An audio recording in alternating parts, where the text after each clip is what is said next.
Good morning mga pards. 2025. Ganda na panahon.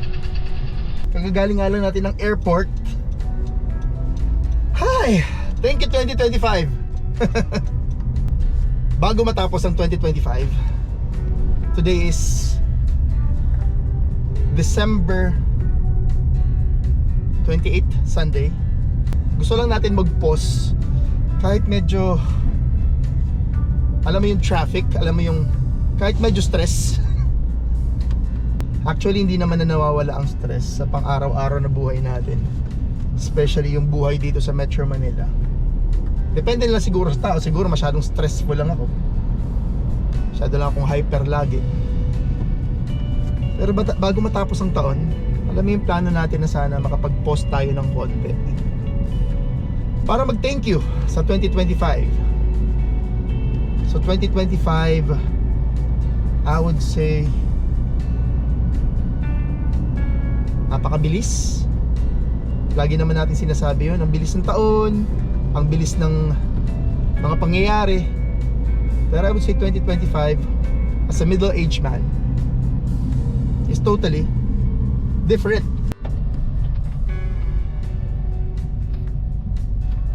Bilang isang middle-aged man na patuloy na nahuhumaling sa mga project cars or bikes, sa pagmumotor, pagjo-joyride, adventures at history, this year reminded me kung bakit hindi ako tumitigil.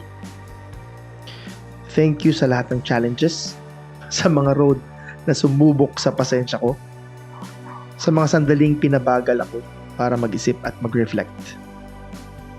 Thank you sa pain at suffering. Dahil doon ko mas nakilala ang sarili ko at natutunan ang mga aral na hindi mo makukuha sa madaling daan. Thank you sa chances and opportunities. Yung mga sinubukan ko at pati na rin yung mga pinalampas. Dahil sila ang nagbibigay ng growth. Ayan! Nail cutter! Nail cutter oh! Anong ginagawa ng nail cutter?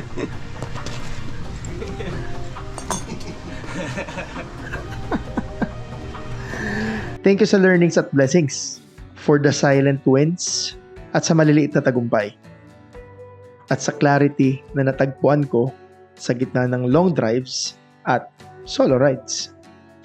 Thank you sa lahat ng rides at drives, sa mga project cars at bikes na nagturo sa akin ng tiyaga, sa mga motor na nagpaalala kung ano ang pakiramdam ng freedom, at sa mga adventures na nagpatunay na buhay ang passion ko. This year wasn't about speed. It was about appreciation. About understanding na bawat journey may kwento. Sa bawat daan, may iniwang marka. Lalo pat malilimutin ako.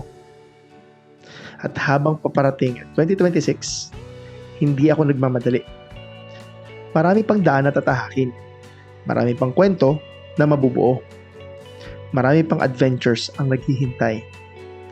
Thank you 2025 sa lahat ng binigay mo at sa lahat ng natutunan ko. But wait, there's more to come. Ito na ang 2026. Thank you sa 2025 sa mga rides natin. Masaya at maraming rides.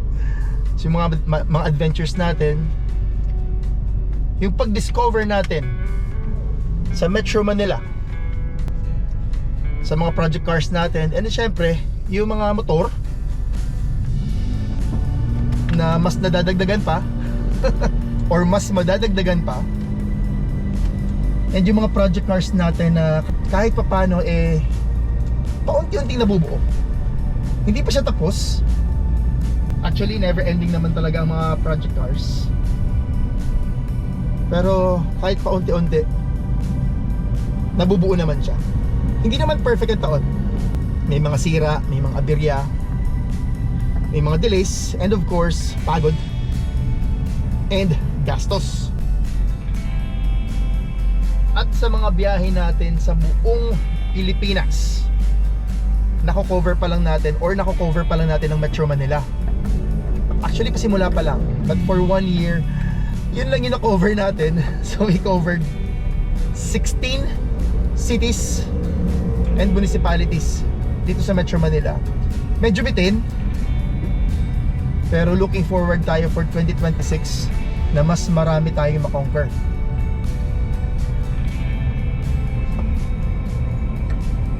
Hindi man perfect ang taon. May sira, may delay, may pagod, maraming gastos.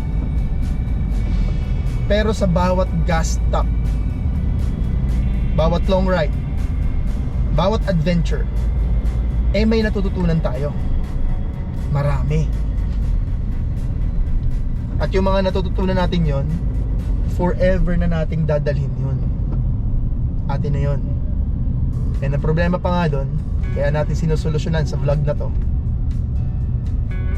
is nakakalimutan natin yung experience na yun. Kaya tayo nagba-vlog.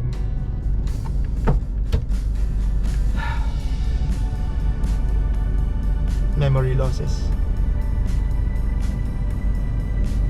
Salamat sa inyo mga pards and mga Mars na sumabay sa adventures natin ng 2025. Yung sumabay sa biyahe, sumabay sa adventures, at of course, sa inyong mga nanonood. Thank you sa support, sa nag-comments, at sa nag-share sa mga kwento at adventures natin. 2025, you taught me na hindi lang destination ang mahalaga, kundi yung journey. So cheers 2026 to more roads, more builds, definitely more builds. Huwag kayo magalit, di pa nga natapos ang mga projects, may dagdag na naman. Ganun talaga, hoarder tayo eh. And of course, more travels and more adventures. Excited tayo dyan. Thank you 2025. Gear up tayo at magle-level up. If you like this video, please give it a thumbs up, and please do not forget to subscribe to the channel para updated kayo sa mga videos at adventures natin. That's it for today mga pards. Sana nagustuhan niyo ang video natin today as much as I enjoyed creating this video. At lagi natin tatandaan, hilig man sa kotse o sa motor, bakit ka papipili? Hard work pays off. Pwede both.